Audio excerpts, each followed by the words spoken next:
What's happening, guys? It's your boy D-Buck, and I see that button right there. Can you see that button? Let me put it right close. A button is back on FIFA 17.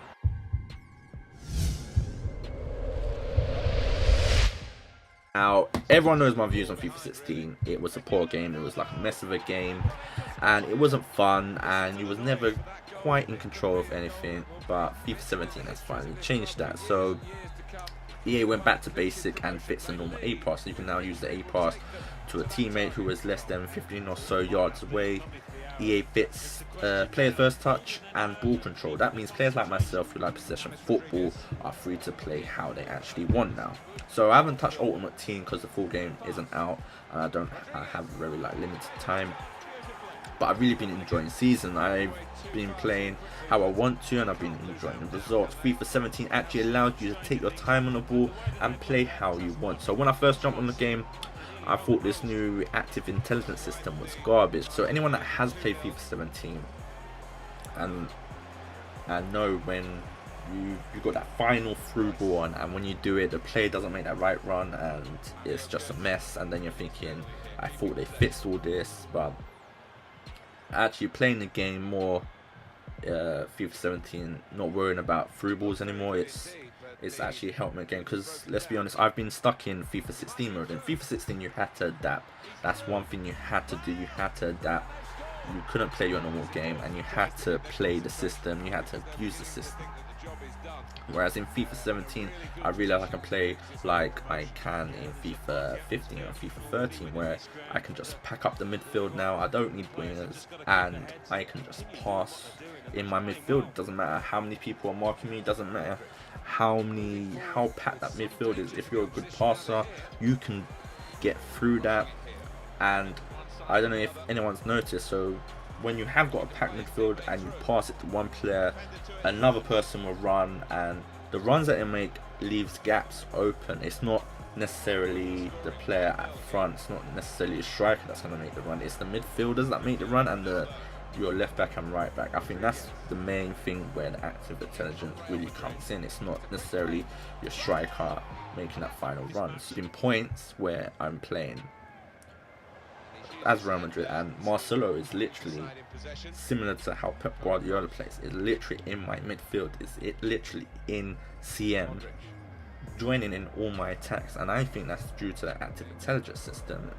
The clips that you're seeing now is part of that. Like, I can play 20-30 passes no problem now. Before, I could play maybe max 5 passes of FIFA 16. On this game I could play 10, 15, 20. You can even unlock, I don't think there was even an achievement on FIFA 16 for me to unlock playing consecutive 10 passes or something. So it really is an improvement. With that now sorted, I think it would benefit the good players from playing this game. I think FIFA 16, you can never tell if a player was good because everyone played the same. Everyone wanted to run into the box, do a couple of skills, get a penalty, and win the game by abusing the system. So I'm hoping the game is where you can appreciate good football, and the majority of my games have been finishing like this, and not a lot of players have been finishing the game. So once they see you play a certain way, they just want to quit. I think abusing the high pressure and possession football is something that can be used wisely this season. You can literally camp out in their half and they will struggle to get out. The only downside is if they do get out, they have an easy counter, but it's okay, I can deal with that. So whilst on the topic of gameplay, I've noticed it's very easy for long shots to go in.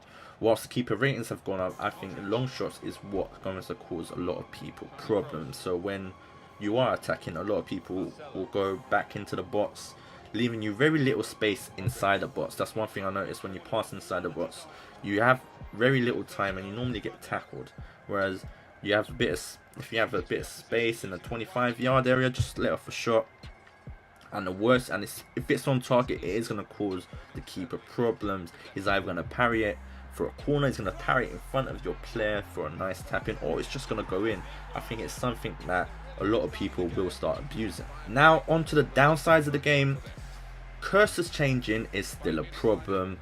I think EA has been struggling badly to fix this problem.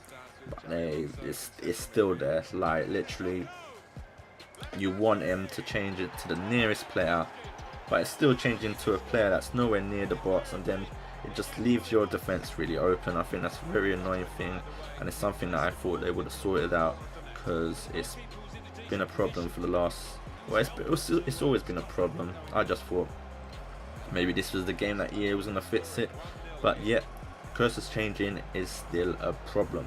Another problem that I found is kit clashing. Now, if you pick Barcelona home kit and someone else is playing Barcelona as the away kit, the colors are really similar. On the radar, it's pretty much navy and black, so you can't even tell by the radar. That's how you know the kit's clashing, and it's just really bad. And I think the algorithm of EA's game really needs to get sorted, because I remember back in the day, Man City had a problem with their home and away kit, or the away kit and the third kit. It was always clashing.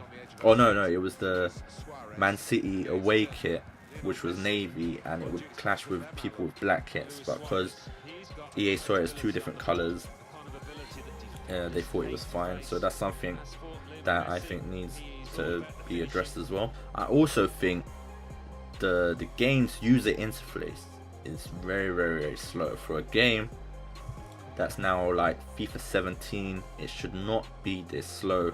It's got to the point where it would take like 1 second for the menu to move, and then when you want to click one thing, because you tapped it a couple of times, it goes to the next thing, and it just wastes so much time. So something that I thought would have been fixed, because FIFA 16 was a problem with the interface, where especially in the Ultimate Team, when you want to put a contract on some player, but because it moved a couple of times or it lagged, it went on to someone else, or you put the wrong contract on and stuff like that, etc. So I'm hoping maybe when the retail game comes out, it's a bit more smoother, or if there's an update. So that's one thing that I'm hoping they fix. So that's it, guys. Next few clips I'm going to show you is what I've been talking about with the possession football and how you can use it high pressure for your benefit. Also want to say a massive shout out for everyone that gave us requests. I think we did over 70 videos in the space of 48 hours, which most of them were requests. Unfortunately, we don't have unlimited time with the game, so we can only do as much as we can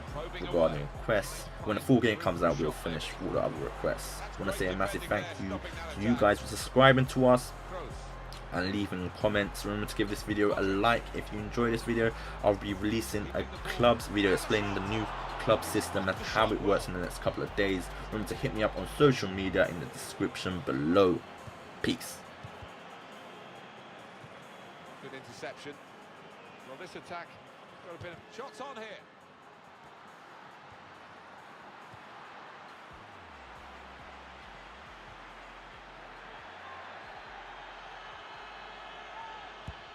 Another turnover in play here with that interception.